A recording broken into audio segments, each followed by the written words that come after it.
We move to the lakes, and on this week's Fishing Tips segment, Paul Nelson talks about two different styles of fishing.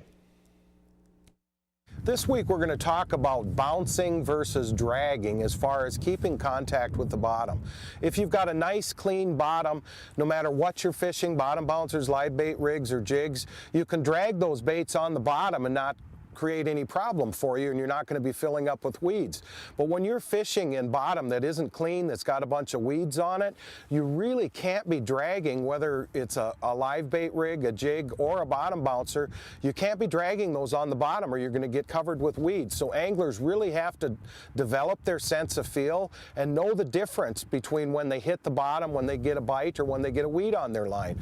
Now what you want to do, whether you're jig fishing or other things, is you want to bump into the bottom just to make sure where you're at, but then you want to lift that up and keep that a foot or two off the bottom, ideally where it's in the strike zone of the fish, but you're not constantly filling up with weeds and dragging it on the bottom.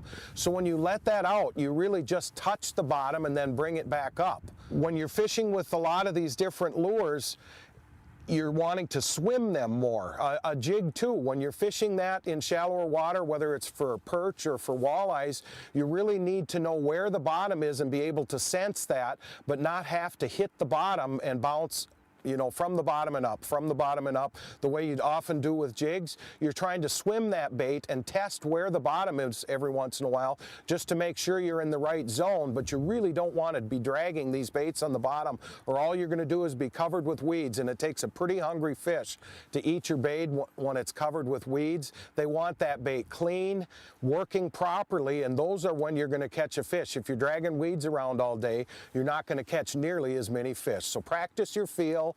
Practice knowing where that bottom is, but don't be dragging your baits on the bottom, especially when you're fishing shallow. This has been the Fishing Tip of the Week, and I'm Paul Nelson of the Bemidji Area Lakes Guide Service. If you've enjoyed this segment of Lakeland News, please consider making a tax-deductible contribution to Lakeland Public Television.